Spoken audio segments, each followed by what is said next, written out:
જિલ્લા કોંગ્રેસ સમિતિ દ્વારા પાક વીમા અનુસંધાન આજે એક પ્રેસ વાર્તાનું આયોજન થયું, જેમાં ગુજરાત કિસાન કોંગ્રેસના ચેરમેન પાલભાઈ આંબલિયા અને ખેડૂત આગેવાન રતનસિંહ ડોડિયાના ચોંકાવનારા આક્ષેપ કર્યા હતા. પ્રધાનમંત્રી પાક વીમા યોજના અમલમાં આવી ત્યારથી તેના પર સતત સવાલ ઊભા થઈ રહ્યા છે. પહેલાં ખૂબ જ ઊંચું પ્રીમિયમ ચૂકવવા બાબતે સવાલ ઊભા થયા. ત્યારબાદના 4 વર્ષ દુકાળગ્રસ્ત તેમજ અતિવૃષ્ટિ કમોસમી વરસાદનો ભોગ બન્યા બાદ પાક વીમા સંદર્ભે સતત લડત ચાલી રહી છે.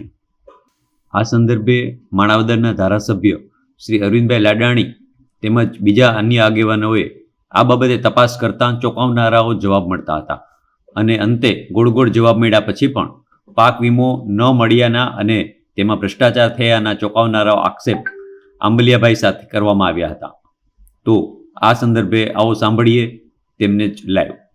16-17માં જે પ્રધાનમંત્રી પાક વીમા યોજના આવી, આ યોજના આવ્યા પછી 2016-17 છે એ દુષ્કાળગ્રસ્ત વર્ષ હતું, 17-18 અતિવૃષ્ટિવાળું વર્ષ હતું, પાછું 18-19 દુષ્કાળગ્રસ્ત વર્ષ હતું અને 19-20 જે છે એ અતિવૃષ્ટિ અને કમોસમી વરસાદના ખેડૂતો ભોગ બન્યા હતા. આ યોજના 4 વર્ષ અમલમાં રહી. 4 વર્ષ કાં તો દુષ્કાળ અથવા તો અતિવૃષ્ટિ કમોસમીના ખેડૂતો ભોગ બન્યા છે. 4 વર્ષે સરકારે દુષ્કાળગ્રસ્ત જે વર્ષ હતા એ દુષ્કાળગ્રસ્ત ગામોને જાહેર કર્યા છે. સરકારે લાખો રૂપિયાનું પેકેજ જાહેર કર્યું છે અને તેમ છતાં સરકારે જે પેકેજ જાહેર કર્યું એટલોય ખેડૂતોને પાક વીમો નથી આવ્યો.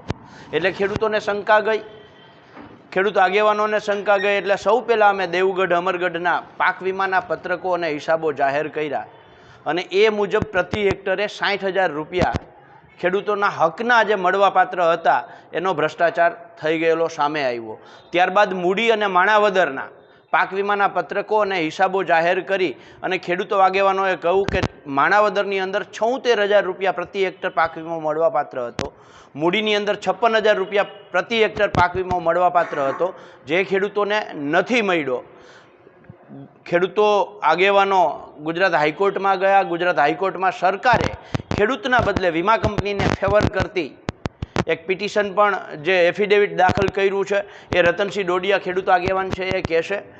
પણ અમે પાક વીમાનો હિસાબ માંગવા માટે 2019માં રાજ્યના ખેતી નિયામકની ચેમ્બરમાં જઈ અને બેઠા, રાતવાસો કર્યો.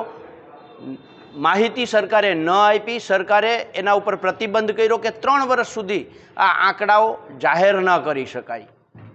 3 વર્ષ અમે રાહ જોઈ. ફરીથી આરટીઆઈ કરી. કોંગ્રેસના આગેવાનોએ ફરીથી જિલ્લા સંકલન સમિતિમાં પ્રશ્નો પૂછ્યા, જવાબ ના મળ્યો. આપ સૌ જાણો છો, જૂનાગઢમાં ધારાસભ્ય શ્રી અરવિંદભાઈ લાડાણી અને કિસાન કોંગ્રેસની ટીમ છે એ મખેની પાસે જ્યારે માંગવા ગઈ માહિતી ત્યારે એમણે પણ ગોળ જવાબો આપ્યા હતા. એટલે અમે રાજ્યના ખેતી નિયામક પાસે 4 ધારાસભ્યો, કિસાન કોંગ્રેસની ટીમ ગઈ, ખેડૂત આગેવાનો ગયા, એમણે પણ ગોળ જવાબ આપ્યો.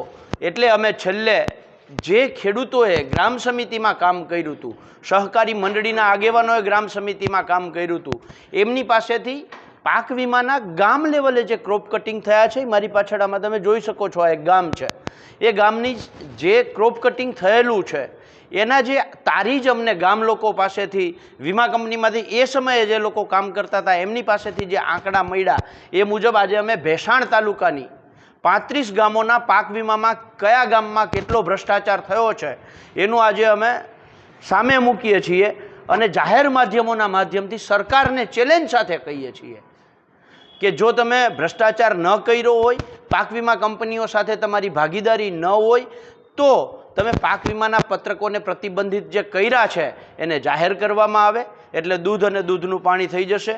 આ અમારા જે આંકડા અમે અત્યારે આપીએ છીએ, આ આંકડા ગામ લોકોએ, સહકારી મંડળીના આગેવાનો જે કામ કર્યું તેણે અને પાક વીમા કંપનીમાં ત્યારે ખેડૂતના દીકરા જે કામ કરતા હતા એમની પાસેથી આ 35 ગામોના મળ્યા છે.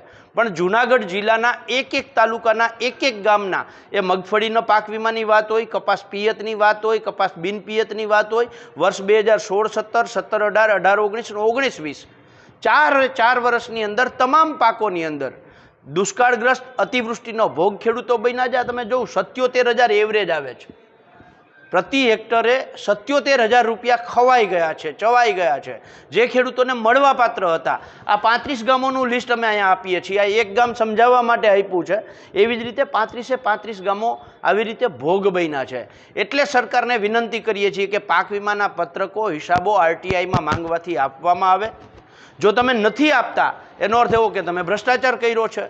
જો ભ્રષ્ટાચાર ન કર્યો હોય તો પત્રકો આપો, જાહેર ખેડૂતો પણ પોતાનો હિસાબ કરી શકે. RTIમાં આપો, શું કામ પ્રતિબંધિત છે? RTIમાં ધારાસભ્યોશ્રીને જિલ્લા સંકલન સમિતિમાં આપો, શું કામ પ્રતિબંધિત કરી રાખ્યા છે? સરકાર જો આ પાક વીમાના પત્રકો આપે, હિસાબો આપે તો બહુ સ્પષ્ટ છે 4 વર્ષમાં હજારો કરોડોનો, ઓછામાં ઓછો 35,000 થી 40,000 કરોડોનો ભ્રષ્ટાચાર બહાર આવે એમ છે. સરકાર 2,000 રૂપિયા 3-4 મહિને 2,000 રૂપિયાડી આપી અને દાન કરવાની અથવા તો મોટી મોટી સુફિયાણી વાતો કરે છે, ખેડૂતોને સહાય કરવાની. 35,000 કરોડ રૂપિયા ખેડૂતોના એક વર્ષે ખેંચી લઈ અને સામે 6,000 રૂપિયાનું સહાય કરવી. આ તો એવું થયું કે મારી કોઈક આંખો ફોડી નાખે અને ચશ્માનું દાન કરે છે. આ સરકારની નીતિ જે છે એ બહુ સ્પષ્ટ છે કે ખેડૂતોની આંખો ફોડી અને ચશ્માનું દાન કરી અને એના ગુણગાન કરવા. અને ચશ્મા કેવા? તાકે ધર્મના ચશ્મા. ચશ્મા કેવા? તાકે જ્ઞાતિ જાતિના ચશ્મા. એટલે ખેડૂત છે આ જ્ઞાતિ જાતિ ધર્મને જોયા કરે અને એનો મૂળ મુદ્દો જે છે પાક વીમો, જમીન માપણી, આ ભૂલી